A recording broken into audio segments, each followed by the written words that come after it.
दोस्तों, जब भी हम डेंजरस या अनसेफ जगहों के बारे में सोचते हैं तो हमारे सामने कराची, मुंबई, मिर्जापुर या जौनपुर जैसी जगहें आती हैं। लेकिन अगर हम दुनिया भर की अनसेफ सिटीज के बारे में पता करेंगे तो पाएंगे कि ये शहर उनके मुकाबले काफी सेफ है। दुनिया में इस तरह के शहर भी हैं जहाँ जाने से पहले कुछ देशों की सरकारें अपने आगे टूरिस्ट को वार्निंग देती हैं। इन इलाकों में मैक्सिको, वेनेजुएला और दुनिया के कई दूसरे देशों के शहर शामिल हैं। और आज हम यही देखने वाले हैं कि ये शहर कौन से हैं और क्यों इन्हें लोगों के लिए इतना अनसेफ बताया जाता है। तो बस बने रहिएगा हमारे साथ वीडियो के अंदर। लेकिन वीडियो शुरू होने से पहले अगर आपने अभी तक चैनल को सब्सक्राइब नहीं किया है तो चैनल को सब्सक्राइब करते हुए बेल आइकन दबाना मत भूलिएगा। Salvador, Mexico. हमारी लिस्ट में पहला नाम मैक्सिको के साल्वाडोर शहर का है। जिन लोगों को इस जगह के बारे में मालूम है उन्हें ये नाम सुनकर ताज्जुब नहीं होगा।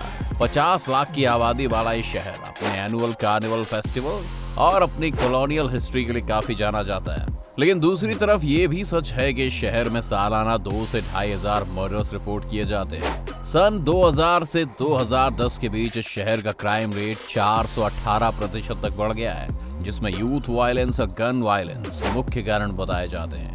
इसके अलावा शहर के सिटी सेंटर के पास कई सारे छोटे बच्चे आपको मिल जाएंगे जो अपनी मासूमियत का फायदा उठाते हुए लोगों की जेब काटने के काम को बड़ी बखूबी अंजाम देते हैं। इस लिस्ट में आप अभी मैक्सिको के कई और शहर भी देखेंगे और मैक्सिको में इस लॉलेसनेस की वजह से ज्यादातर वहां की भ्रष्टाचारी सरकार, कमजोर पुलिस व्यवस्था और लगातार गिरती इकोनॉमी को बताया जाता है। इस्तानबुल, टर्की।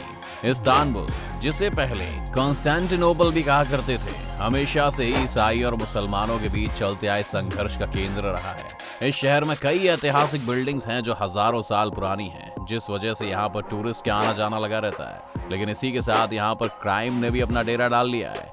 यहाँ पर आपको चाइल्ड प्रोस्टिट्यूशन का धंधा काफी ज्यादा सक्रिय मिलेगा।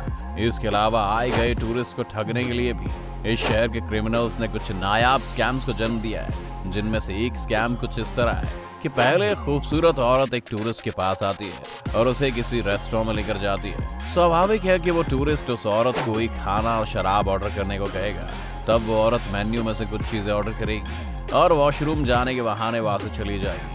बहुत इंतजार करने के बाद भी औरत नहीं लौटेगी, लेकिन रेस्टोरेंट का मालिक आ जाएगा और उस टूरिस्ट को बिल पे करने के लिए कहेगा।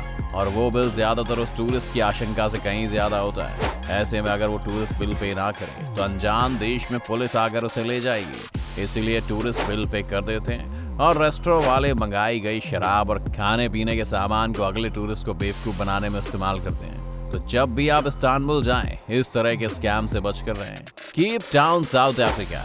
हमारी लिस्ट में अगला शहर साउथ अफ्रीका का केप टाउन है, जो अपने क्रिकेट स्टेडियम और कॉस्मोपॉलिटन लाइफस्टाइल के लिए जाना जाता है। 47 लाख की आबादी वाला ये शहर अपार्थाइड के वक्त ब्लैक्स का संघर्ष का केंद्र रहा है और उसके खूबसूरत लैंडस्केप और इतिहास के कारण यहाँ पर सालाना लाखों टूरिस्ट आते हैं और टूरिज्म इस शहर की 10% जीडीपी के लिए जिम्मेदार है। लेकिन इसी के साथ साथ एक सच्चाई ये भी है कि इसी शहर में गैंग वायलेंस ने भी अपना डेरा डाला हुआ है और हर साल इस शहर में 3000 से ज्यादा मर्डर रिपोर्ट किए जाते हैं। साउथ अफ्रीका में अपार्थाइड या रंग भेद जरूर खत्म हो गया है, लेकिन आज भी वहाँ के व्हाइट लोग अपनी पुरानी पुरखों की जमा पूंजी के कारण अच्छे इलाकों में रहते हैं जहाँ हर तरह की फैसिलिटीज मौजूद हैं।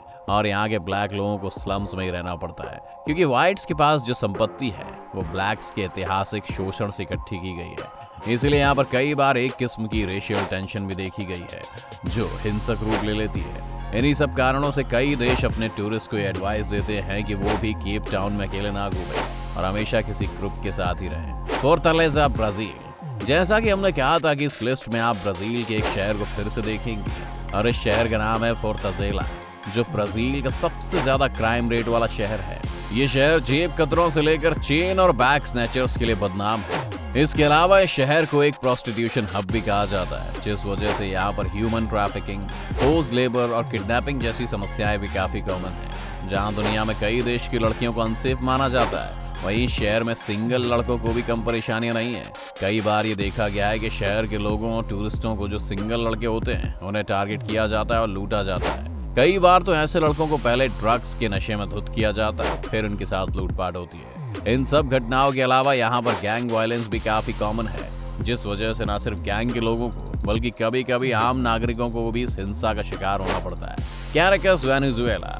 ग्लोबल लाइवेबिलिटी इंडेक्स के मुताबिक हमारी लिस्ट में अगला शहर दुनिया की लीस्ट लाइवेबल जगह है, यानी कि यहाँ पर रहना भी अपने आप में एक चैलेंज है। 20 लाख की आबादी वाला ये शहर वेनेजुएला की राजधानी है। यहाँ पर सालाना 2 से 2,500 मर्डर रिपोर्ट किए जाते हैं। एक वक्त था जब ये शहर एक इम्पॉर्टेंट कल्चरल, इकोनॉमिकल और इंडस्ट्रियल हब हुआ करता था। ये वो समय था जब वेनेजुएला की इकोनॉमी अपने तेल के कारण बूम कर रही थी और वेनेजुएला का स्टैंडर्ड ऑफ लिविंग अमेरिका और यूरोप से भी कहीं बेहतर था। लेकिन इसके बाद जैसे ही वेनेजुएला का तानाशाह सरकार ने एक के बाद एक इकोनॉमी को नुकसान पहुंचाने वाले डिसीजंस लेने शुरू किए, यहाँ की इकोनॉमी कोलैप्स करने लगी। यहाँ की करेंसी की वैल्यू जीरो हो गई और इंपोर्ट्स रुक गए, जिस वजह से लोग खाने पीने की चीजों के लिए भी तरस गए। ये वो समय था जब शहर में लूटपाट बढ़ गई, लोग दुकानों की दुकानें ही लूटने लगे, सड़क पर खुलेआम दंगे होने लगे और स्वाभाविक था कि अपनी जरूरतों को पूरा करने के लिए लोग और ज्यादा उग्र और हिंसक होते चले गए। आज आम रॉबरी से लेकर किडनैपिंग और लूटपाट ही जैसे इस शहर की पहचान बन गई हो। अमेरिका और यूनाइटेड किंगडम ने यहाँ पर अपने देश के नागरिकों को सिर्फ तभी जाने के लिए कहा है जब काम बहुत ही जरूरी हो। वेनेजुएला के कई शहरों का यही हाल है, जिनमें एक और शहर याद आता है जो है क्यूडार बोलीवर। 5.5 लाख की आबादी वाला ये शहर भी अपनी राजधानी की तरह ही कभी एक फलता फूलता शहर हुआ करता था। लेकिन वेनेजुएला की इकोनॉमिक क्राइसिस ने यहाँ पर बड़े स्तर पर बेरोजगारी ला दी है। साथ ही बढ़ते हुए वायलेंस के कारण यहाँ पर काफी सारी कंपनियों ने इस जगह को छोड़ना भी शुरू कर दिया है और ज्यादा बेरोजगारी और भुखमरी की समस्याएं पैदा कर रहा है। इस शहर में अकेले सालाना 280 से 300 मर्डर रिपोर्ट किए जाते हैं, जिसने शहर में दहशत फैला रखी है। तो दोस्तों, ये थे कुछ वो शहर जहां पर जिंदगी जीना और क्राइम से रोज जूझना अब एक ही बात हो गई है।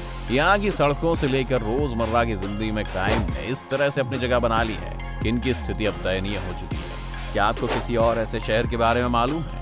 अगर हाँ तो हमें कमेंट करके जरूर बताएं। उम्मीद है कि इस वीडियो से आपको काफी कुछ नया सीखने को मिला होगा। अगर आपको ये वीडियो पसंद आया तो वीडियो को लाइक करें। अगर आप चैनल पर नए हैं या फिर आपने अभी तक हमारे चैनल को सब्सक्राइब नहीं किया है तो ज्यादा चैनल को सब्सक्राइब करते हुए जाएं और बेल आइकन दबाना भी ना भूलें।